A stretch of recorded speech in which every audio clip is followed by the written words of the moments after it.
Indiana Jones and the Dial of Destiny is here. I'm seeing the movie later today, so to celebrate, I'm going to cover a bunch of Indiana Jones movie tropes that I hope to see in the fifth and final adventure, and I'm going to talk about which of the four movies I think have included each the most and least successfully, kind of like an Indiana Jones report card.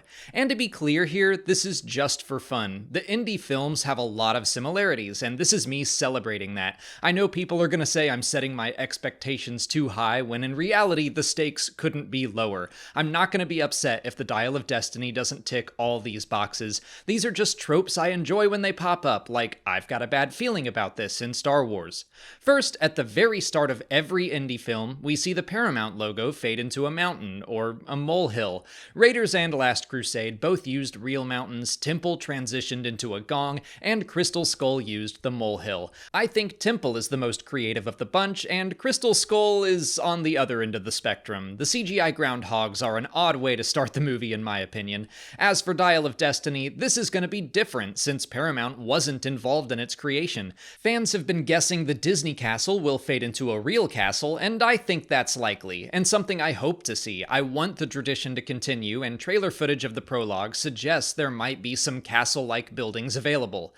And that moves us into our second trope, the prologue. Most of the Indy movies kick off with the end of the character's latest adventure, the search for the fertility idol, the deal with Lao She, the cross of Coronado. The Crystal Skull begins with the start of that adventure. There's something about getting to see the end of something at the beginning of a film that I enjoy. Each prologue is thematically linked to the rest of the movie. We meet Belloc at the start of Raiders, for example, but I like that the prologues are usually set apart from the main artifact from each film. I think the Raiders prologue is the best, and even though I do really enjoy the start of Crystal Skull, I think it fits the trope the least. I've heard the Dial of Destiny prologue is great, but I'm also preparing myself for it to be along those same lines. It sounds like the beginning of the film will be about the initial discovery of the dial.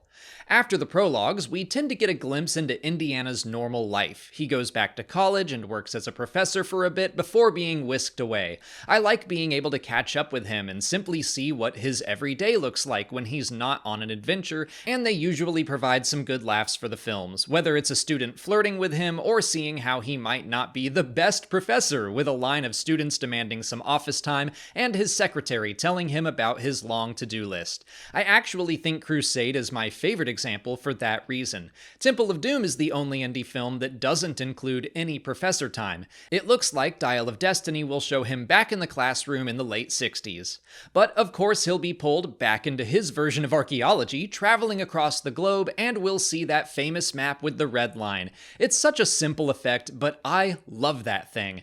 To me, Indiana Jones has always been a globe-trotting adventure, following Indy and his villains all over the world. Raiders shows us South America, North America, Asia, Africa, and the Mediterranean. Meanwhile, Temple of Doom takes place entirely in one continent. In my opinion, the more travel we get, the better. I want to see new clues sending the characters to different corners of the world, which I think is likely in Dial of Destiny, but I'm actually not sure right now.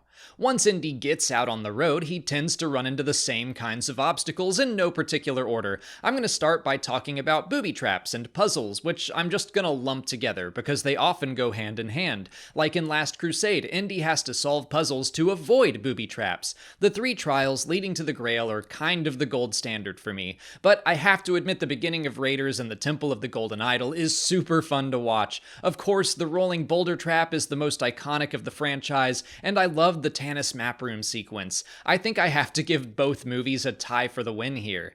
As for Temple and Skull, I think the 4th film has more in the puzzle-solving department. It's present in Temple of Doom, but just not as much. A clip from Dial of Destiny already showed Indy and Helena solving a water displacement puzzle together, and I'm hopeful the film might lean more into that side of the character simply due to his age. Next up, let's talk about the creepy Crawlies. Snakes, bugs, and rats, oh my! Every movie has a scene where the audience has to face some sort of phobia, and sometimes Indy has to face his as well. I'll point out that there are snake scenes in every installment, but they're played for laughs outside of Raiders. This might be the most subjective trope on my list because it all comes down to what makes each individual audience member squirm. I am personally the most squeamish about bugs, especially if I had to put myself in Willie's shoes and reach into some bug-filled hole and I have no idea what's in there?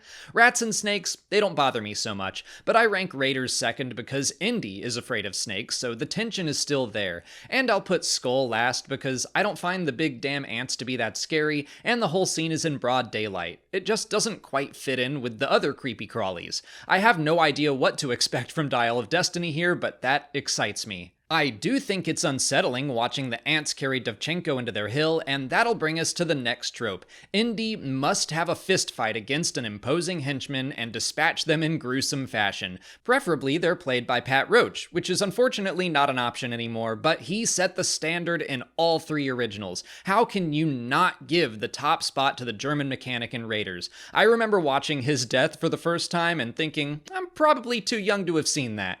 Roach also played the role of Giant Sherpa earlier in the movie, the chief guard in Temple of Doom, and a Gestapo agent in Last Crusade. Unfortunately, his fight with Indy was left on the cutting room floor, making it the odd film out. Crystal Skull does have the Dovchenko fight, but it doesn't live up to the Roach fights for me. The cast for the Dial of Destiny includes Olivier Richters in the role of Hawk, and just look at this man. He's in the Guinness World Records for being the tallest professional bodybuilder in the world. He makes the mountain from Game of Thrones look small. I assume he'll appear in the prologue of Dial of Destiny, otherwise I don't see how Indy has a chance in hell against this guy. Next up, let's talk chases. Every Indy movie has at least one vehicle chase in it. Bonus points if the chase includes a surprise cliff out of nowhere. Raiders has the amazing truck chase, Temple of Doom has a car chase and the minecart chase, which I love. Crystal Skull has a fantastic chase through the college, which is one of my favorite parts of that movie, and it also has the chase through the jungle. But Crusade has to take the win here. We've got trains, we've got boats, we've got motorcycles, we've got planes, we've got tanks and horses and even camels.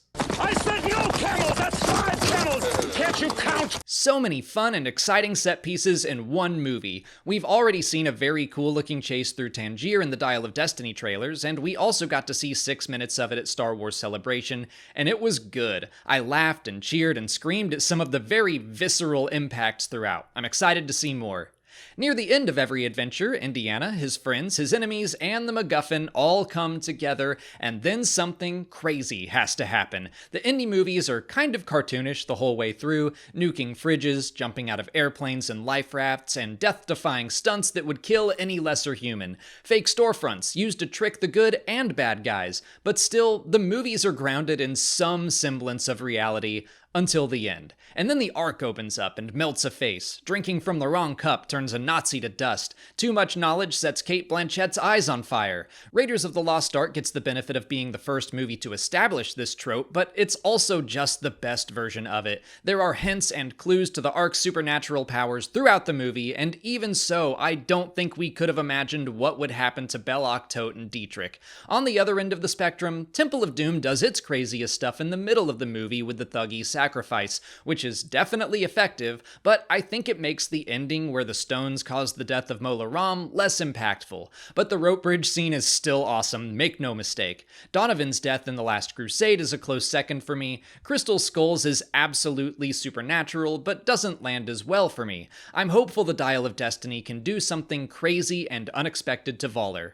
Once the supernatural stuff has come to an end, there is one final story beat for every Indiana Jones movie to explore. Indy never, ever gets the treasure. The Ark is locked away, the Sankara Stone is returned to its village, the Holy Grail is lost, and the Crystal Skull goes back to the space between spaces. Indy leaves empty-handed, but he gains something more valuable. He learns a lesson. He finds love with Marion. He learns that there is more to life than fortune and glory. He finds common ground with his father. He gains a relationship with his son. I think Last Crusade most emotionally and effectively communicates its message. I don't think it's any question that Dial of Destiny will explore themes of legacy, age, and frailty because Harrison Ford himself said it would. But those are my 10 favorite Indiana Jones tropes that I hope to see pop up in Indiana Jones and the Dial of Destiny. Again, if they aren't all included, it's not a big problem. I'm not going to be upset. Like I said, not every Indy movie includes all of these, but they are part of the formula that I think makes Indiana Jones so fun and memorable. I also know there are more tropes I didn't include, like the Wilhelm scream or stuff like that. If I left anything off the list that you think should have been included, leave your favorite tropes in the comments. But now for the big reveal. Which Indiana Jones movie got the best arbitrary grade based on these completely subjective and made-up criteria? Unsurprisingly, we got Raiders of the Lost Ark, then The Last Crusade, Temple of Doom, and Kingdom of the Crystal Skull, which is pretty close to my actual personal ranking of the film, so it's no surprise. And also, I'm biased, and I'm not going to pretend I wasn't in this video. Raiders and Last Crusade are two of my all-time favorite movies. As for Dial of Destiny, we'll have to wait just a little longer to find out. I'll be doing a review for the movie to release tomorrow, and I plan on judging it as a film first and foremost, but I will also see how it ranks in this report card. Until then, please like this video, subscribe to the channel for mostly Star Wars content, follow us on TikTok, Twitter, and Instagram, and consider checking out our Patreon page. As always, thanks for watching, and remember, it's not the years, it's the mileage.